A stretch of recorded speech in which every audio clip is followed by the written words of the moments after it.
Olá, queridos alunos, a paz do Senhor Jesus.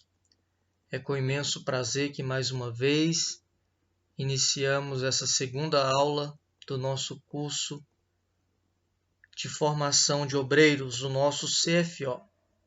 Queridos irmãos, é com imensa alegria que estamos iniciando a nossa segunda aula nessa disciplina Visão do Ministério.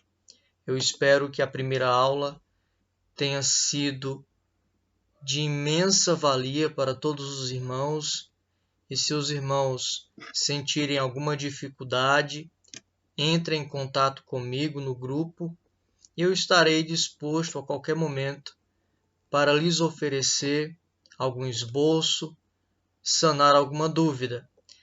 Então vamos dar continuidade. Essa que é a segunda aula da nossa disciplina Visão do Ministério. E nessa segunda aula, queridos alunos, iremos abordar aspectos importantes do ministério cristão. Cada um de nós temos uma chamada específica de Deus, e para realizarmos essa chamada, precisamos, como foi abordado na primeira aula, precisamos nos encaixar em alguns pré-requisitos exigidos pela palavra de Deus, é claro. E nessa segunda aula, nós iremos abordar de uma forma mais panorâmica a questão dos ministérios no Antigo Testamento até chegarmos no Novo Testamento. Pois em toda a história da fé, em toda a história da redenção, em toda a história do povo de Deus, Deus sempre levantou homens para realizar a sua obra. Deus sempre levantou homens e mulheres para realizar a sua obra, desde o início. Então, ministério é uma obra exercida pelos servos de Deus em prol da comunidade, em prol da igreja, em prol do povo de Deus. Então, a nossa apostila está aqui. Os irmãos usem a apostila, leiam a apostila, leiam também a Bíblia, que é de suma importância em alguns pontos que iremos abordar nessa segunda aula. Queridos irmãos, o ministério nas Escrituras Sagradas, ele começa muito antes. Nós podemos fazer uma breve divisão dos ministérios na história da redenção. Nós temos o ministério patriarcal, começando quando Deus escolhe Abraão para ser o pai da fé, o pai do povo de Deus. Nós temos o ministério levítico, quando Deus escolhe da tribo de Levi homens preparados para realizarem o serviço sagrado. Temos também o ministério profético, que é mais focado nos profetas levantados por Deus para realizarem uma grande obra, homens importantes que foram levantados por Deus para repreender com vigor, com justiça, o povo de Israel. E até chegarmos no Novo Testamento, quando nós vemos o ministério apostólico e sucessivamente o ministério da igreja. Cada um desses ministérios, eles têm um fator essencial, um fator importante para o contexto geral da obra da redenção. Começando com Abraão, a passagem bíblica bem conhecida, Gênesis capítulo 12. Iremos abordar a respeito de ministério. Abraão, no capítulo 12, nos diz: Ora, o Senhor disse a Abrão: Sai da tua terra e da tua parentela e da casa de teu pai para a terra que eu te mostrarei. Nós temos aqui a primeira vez que Deus vocaciona um homem para um serviço específico. Nós temos aqui na pessoa de Abraão, aquele levantado por Deus, Abraão, que era sumério, ele habitava na Suméria antiga, numa cidade ao sul da Suméria, uma das cidades-estados da antiga Suméria. Essa cidade se chamava Ur dos Caldeus. É uma cidade importante, uma cidade bem organizada, uma cidade pavimentada, que tinha recursos fundamentais para a época. Mas é no meio dessa cidade, é no meio desse centro cultural da época, que Deus vai chamar Abraão. E nós percebemos no texto bíblico a abnegação de Abraão. Ele abre mão de todo aquele centro econômico e financeiro para caminhar, ou melhor, para peregrinar para uma terra em que ele não conhecia, para ouvir e atentar o chamado de Deus. Então nós temos aqui o ministério patriarcal, aquele que seria o patriarca. E patriarca aqui no sentido de aquele que vai lançar os fundamentos da nação, aquele que seria o pai da fé. Nós temos aqui em Abraão um grande exemplo, um grande modelo de um homem que foi chamado por Deus, de um homem que foi vocacionado por Deus e tinha certeza, uma inteira certeza no seu coração, que o Senhor realizaria aquela obra pela qual o Senhor designou. Abraão é um exemplo de fidelidade aqui no texto bíblico. Temos o ministério patriarcal que está fundamentado em Abraão, Isaque e Jacó. Outro exemplo também são os levitas, o sacerdócio levítico. Quando Deus escolhe os levitas a partir de Arão para fazerem o serviço sagrado, somente aquela tribo poderia realizar o serviço sagrado. Somente aquela tribo ela poderia realizar o serviço sagrado ao Senhor.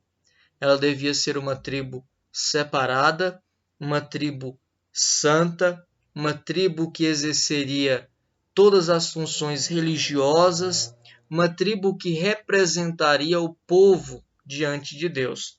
Nós temos também o exemplo dos levitas, que nós vamos encontrar o livro de Levítico. Possui um conteúdo de extrema importância para entendermos melhor o sacerdócio e o ministério levítico.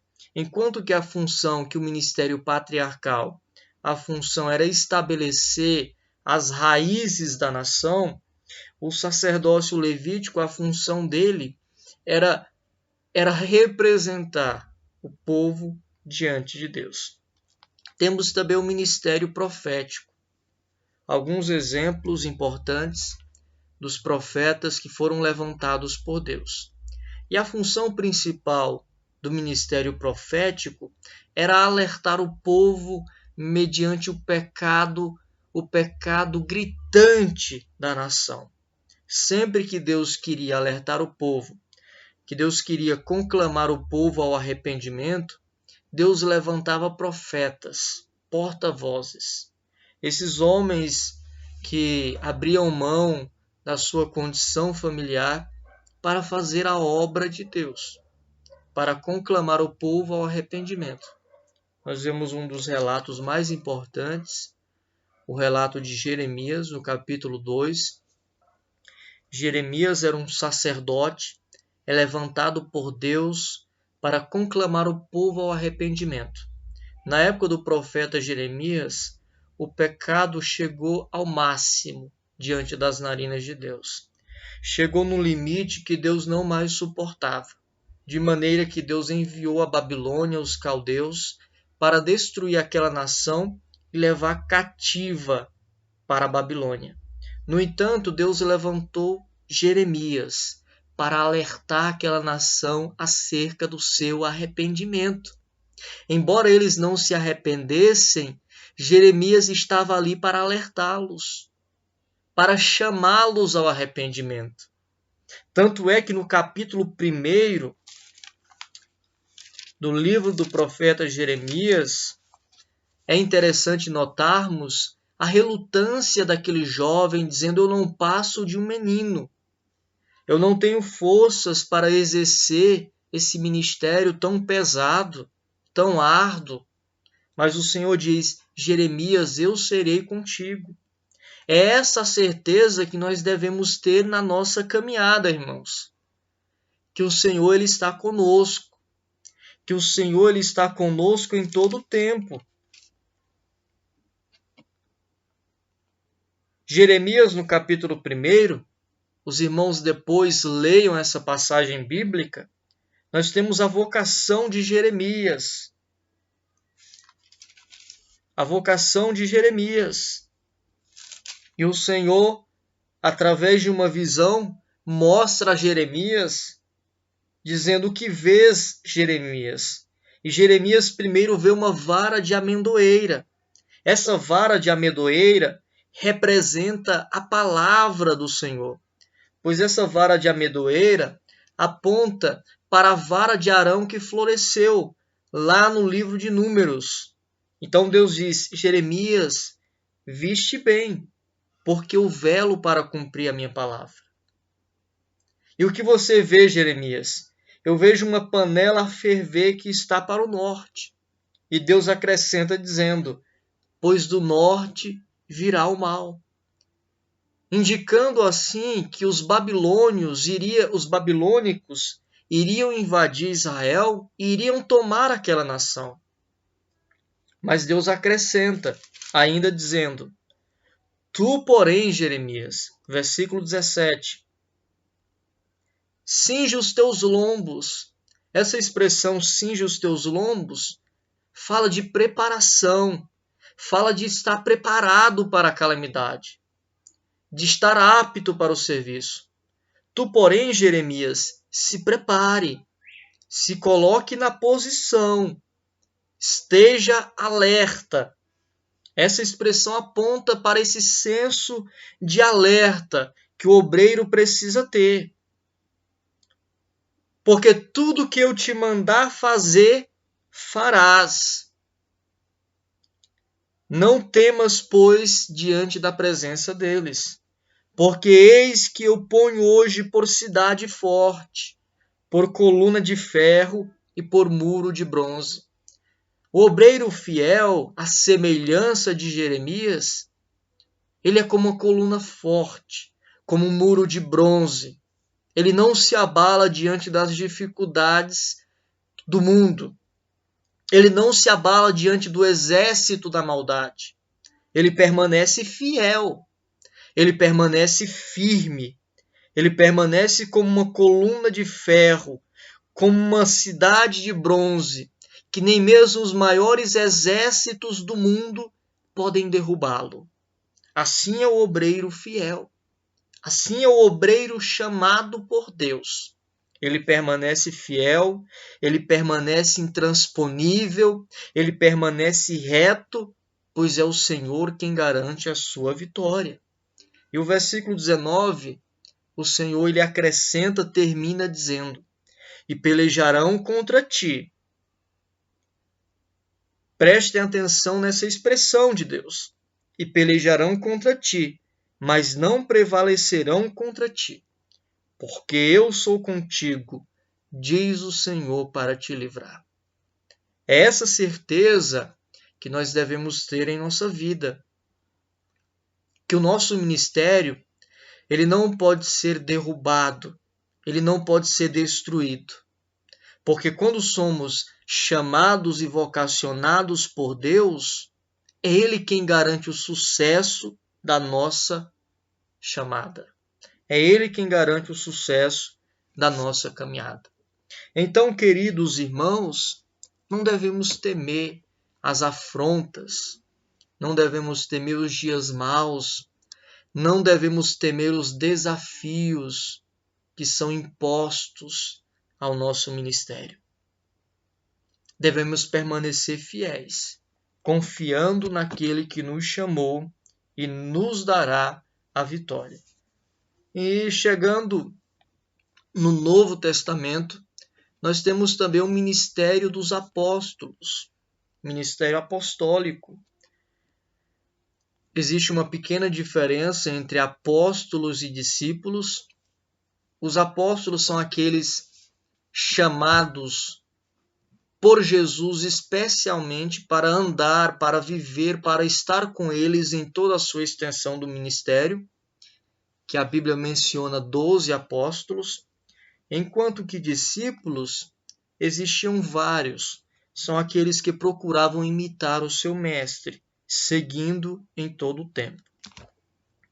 Mas na nossa apostila, dito isso, sobre essa visão panorâmica, a nossa apostila vai abordar algumas qualidades essenciais para o obreiro fiel, aquele que almeja o episcopado, e é importante nós frisarmos na página 16 da nossa apostila, existem algumas qualidades essenciais para o obreiro, que nós devemos, em primeiro lugar, entender que todo obreiro é chamado e vocacionado por Deus.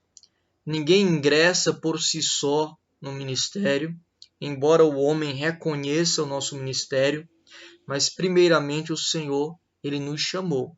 Existe uma chamada, existe uma vocação. E as qualidades necessárias do obreiro, que está na apostila, capítulo 16, e vamos abordar com base bíblica algumas delas. Os irmãos acompanhem comigo, por gentileza. A primeira qualidade de suma importância é a obediência. Quando nós olhamos para todos esses personagens bíblicos, obreiros fiéis, iremos perceber que eles tinham em comum a obediência a Deus e ao seu chamado. Obedecer não é nada mais do que cumprir a vontade daquele que manda, daquele que chama. Esta é uma qualidade essencial para o obreiro. Nenhum obreiro desobediente será qualificado para o ministério. Nenhum obreiro que não obedece àquele que o chamou será qualificado para a obra que o Senhor está querendo, está dando. A obediência é um fator, é uma qualidade essencial no ministério. Aquele que não quer obedecer, que não quer subordinar-se a ninguém, ele está caminhando por um caminho errado. O caminho da obediência é o caminho bíblico. A obediência é um princípio bíblico e no contexto eclesiástico é de suma importância. Existe uma hierarquia e devemos obedecer no Senhor. Devemos ser obedientes, primeiramente ao Senhor e àqueles que o Senhor instituiu à frente da sua obra. Vamos ler um texto bíblico para fundamentar esse princípio da obediência. Primeiro livro de Samuel, o capítulo de número 15. É um texto conhecido que todos nós devemos levar para a nossa vida, para todas as esferas da nossa vida. O capítulo 15, versículo 22 e 23. Porém Samuel disse: tem porventura o Senhor tanto prazer em sacrifícios e holocaustos, como em que se obedeça a palavra do Senhor? Eis que o obedecer é melhor do que o sacrificar, e o atender melhor é do que a gordura de carneiros. Porque a rebelião é como o pecado de feitiçaria, e o porfiar é como iniquidade e idolatria. Porquanto tu rejeitaste a palavra do Senhor, ele também te rejeitou a ti, para que não sejas rei. Irmãos, o contexto dessa passagem é importante entendermos. Temos aqui a reprovação de Saul como rei. Deus havia estabelecido um mandamento para Saul. E o mandamento era que Saul exterminasse os amalequitas. Mas por um motivo banal, pela opinião da maioria, pela opinião do exército de Saul, ele resolveu poupar Agag, o rei dos amalequitas, e os animais, com uma desculpa um tanto piedosa. Ele iria sacrificar aqueles animais ao Senhor. No entanto, ao travestir essa desobediência com atos piedosos, ele estava pecando contra o Senhor. Ele estava pecando diretamente contra o Senhor. E é melhor obedecer do que sacrificar. Ele estava preocupado em sacrificar, em derramar o sangue daqueles animais, mas em primeiro lugar, ele precisava obedecer a Deus. Ele precisava obedecer ao Senhor. E por isso ele foi reprovado diante de Deus. Porque para o obreiro fiel, conforme disse Pedro em Atos capítulo 4, importa mais obedecer a Deus do que aos homens. Mas naquele contexto, Saul entendeu que a opinião do seu exército era mais importante. E é isso que nós devemos ter em mente, que muitas vezes a opinião da maioria não representa a opinião ou a vontade de Deus. A opinião da massa pode não representar aquilo que é a vontade de Deus. E é preciso nós fazermos aquilo que é a vontade de Deus. Por mais que seja impopular, por mais que seja incomum, por mais que pareça absurdo, é a vontade de Deus que deve prevalecer na vida do obreiro. Querido irmão, a obediência é colocar a vontade de Deus em primeiro lugar. Obedecer é quando realmente nós priorizamos a palavra de Deus em detrimento da opinião humana. Não interessa, irmãos, não interessa se você não vai ser visto, não interessa se você não vai ser louvado ou proclamado, mas faça a vontade de Deus. Obedeça à vontade de Deus.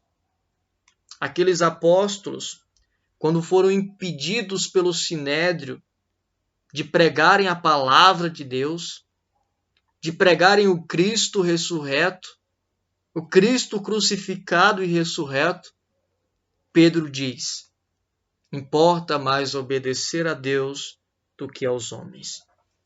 Sejamos obedientes em tudo. A semelhança de Abraão, que na nossa introdução mencionamos, aquele homem que tinha todos os motivos para questionar a ordem de Deus. Ele saiu de uma terra habitada, próspera, povoada, para uma terra desconhecida, deserta, incerta. Mas ele partiu para o centro da vontade de Deus. Ele foi obediente à voz de Deus. E sendo obediente a Deus, foi abençoado e recebeu por herança a terra que peregrinou. Queridos irmãos, nós temos o exemplo de Cristo, que foi obediente até a morte. Temos em Filipenses, no capítulo 2,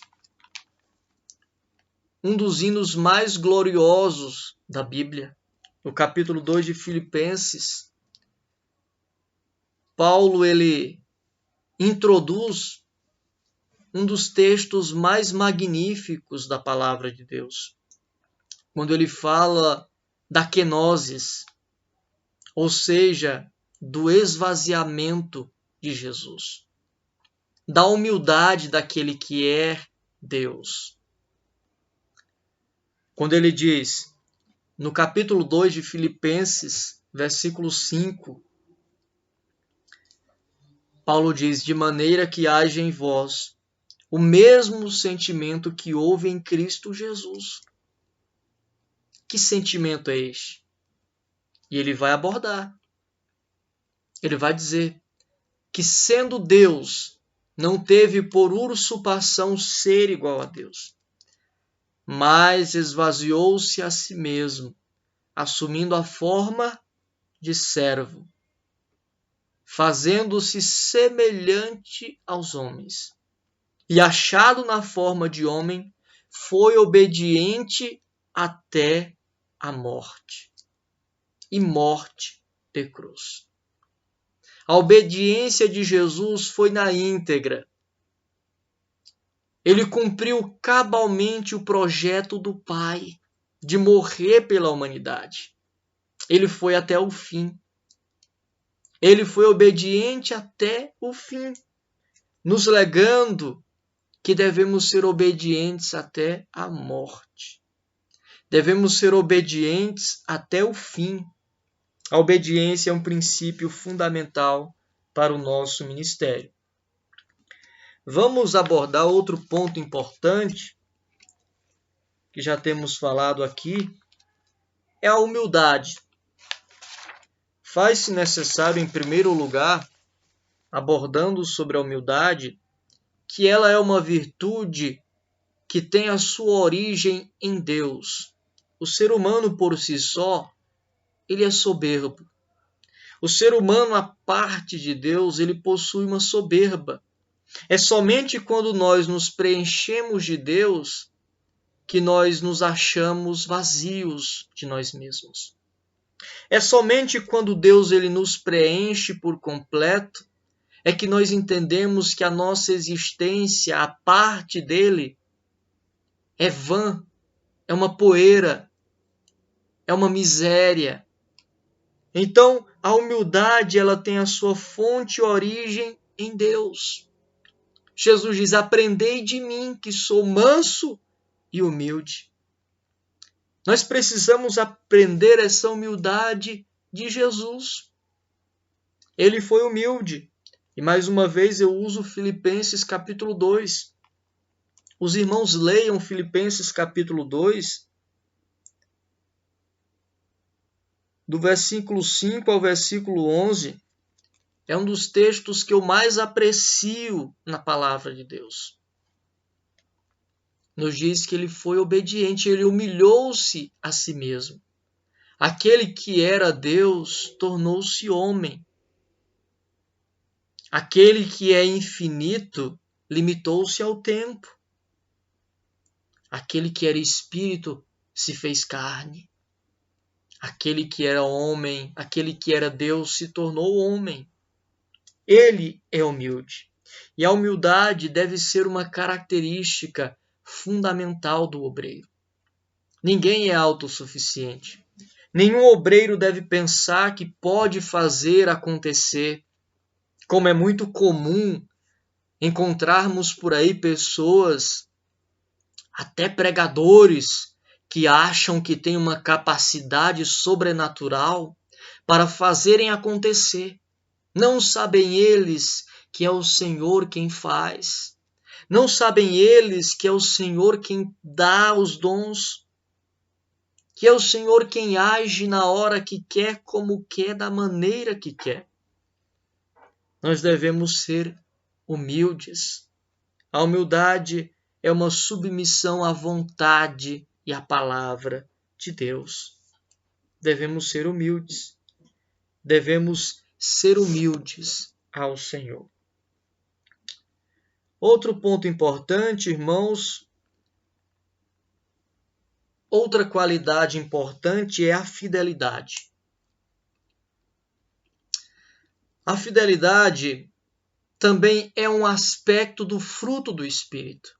Então, todo cristão que se une a Cristo, necessariamente ele participa dessa fidelidade. Ele é fiel. É uma característica, uma qualidade indispensável para todo cristão. E para o obreiro ela se torna indispensável. Indispensável. A fidelidade ela é uma característica que nos coloca imparciais. Imparciais com o pecado. Imparciais com o erro. Não podemos relativizar o pecado. Então, essa fidelidade parcial, na verdade, ela é uma infidelidade. Quando muitos dizem que é fiel, mas até um limite.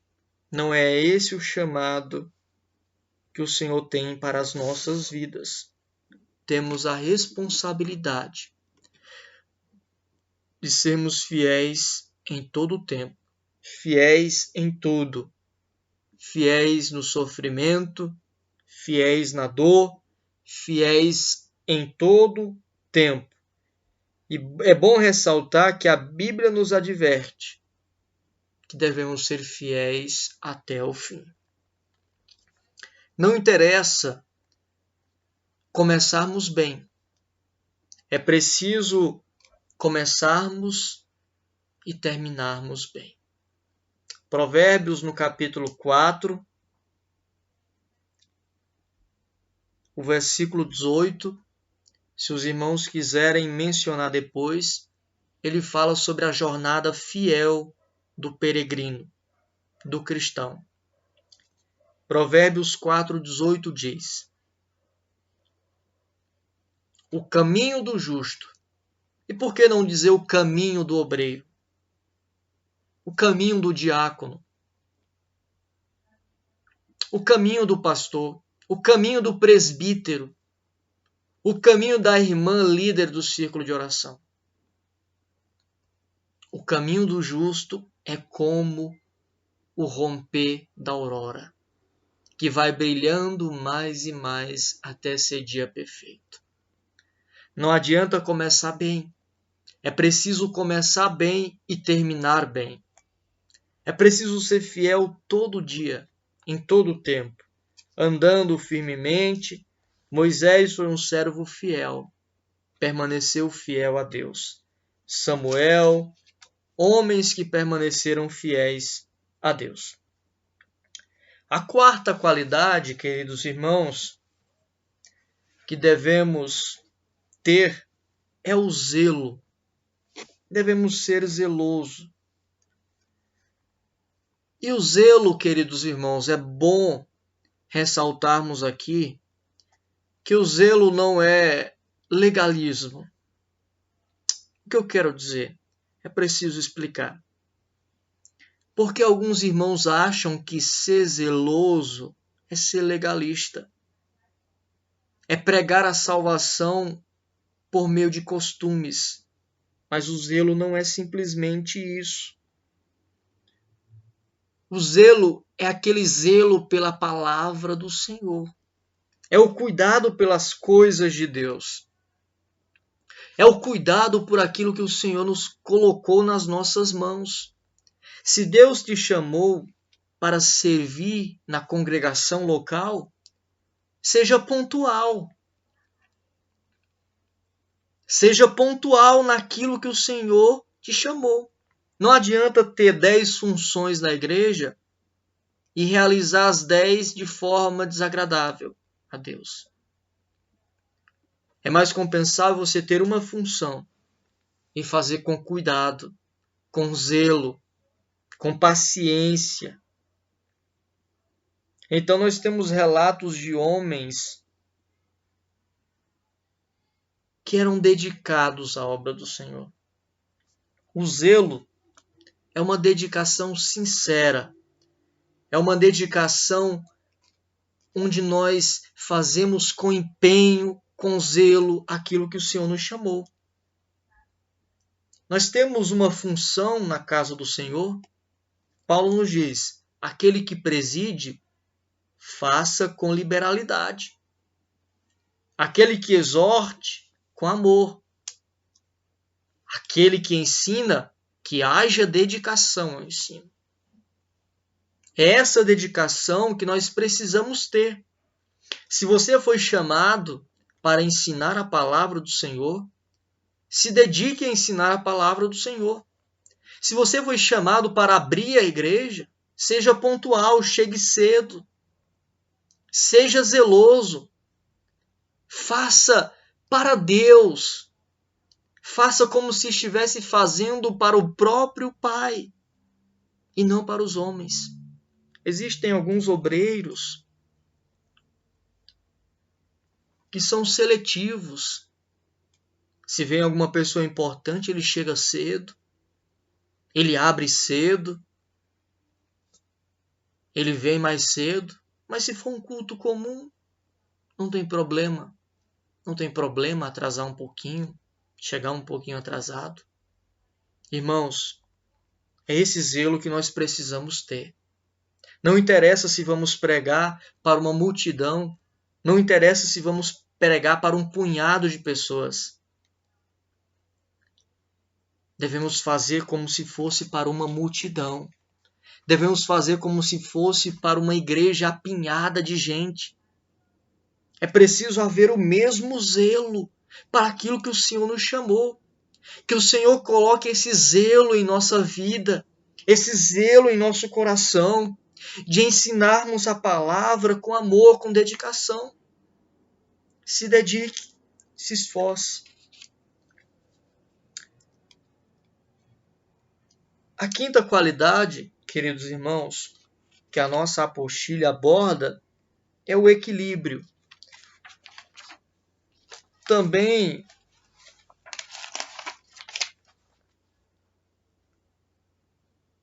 mencionado como temperança, como moderação. O equilíbrio é essencial. Porque, irmãos, nós precisamos ser temperantes no contexto eclesiástico.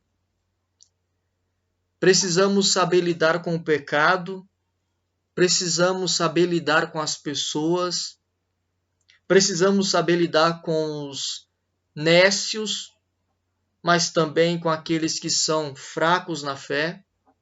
Devemos ter esse cuidado de sermos temperantes em todo o tempo, assim como Moisés, a semelhança de Jesus, que transitava em ambos os mundos, tanto no mundo mais aristocrático dos fariseus, como no mundo mais pobre, da Galileia, por exemplo. Jesus ele transitava com temperança, ele sabia ser firme. E essa mansidão, essa temperança, é uma mansidão que se rende à vontade de Deus, mas se opõe às injustiças, se opõe ao pecado.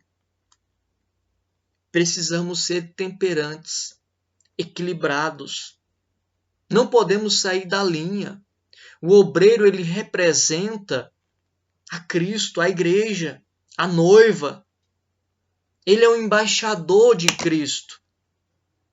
Ele não pode manchar o nome da igreja, o nome de Cristo, pois ele leva um estandarte precioso. Então devemos ser temperantes, queridos irmãos. Devemos ser equilibrados. Não podemos ser aqueles obreiros extremistas que expulsam com palavras os crentes da igreja. Devemos ser amáveis, tratáveis. Então, irmãos, outra característica importante é a idoneidade. É uma qualidade essencial para o obreiro. E Paulo vai aconselhar Timóteo que seja um jovem idôneo. E a idoneidade, irmãos, fala de alguém que tem uma maturidade em que passa confiança para os demais. É aquele obreiro que, se ele fala, podemos acreditar. Embora o homem seja falho, mas é aquele que vela para cumprir o que promete. É aquele que paga o que compra. É aquele que faz de tudo para amar o próximo. Então nós precisamos ter essa idoneidade, essa maturidade, esse entendimento da palavra de Deus. Outra qualidade é a perseverança. Imaginem, um obreiro que não é perseverante, ele tem um ministério infrutífero. Um obreiro que não é perseverante, o ministério dele não prospera. Porque, irmãos, o ministério, ele não se dá como se fosse uma poção mágica. Nós não obtemos resultados imediatos. Muitas vezes precisamos esperar um tempo no deserto, sendo provado por Deus.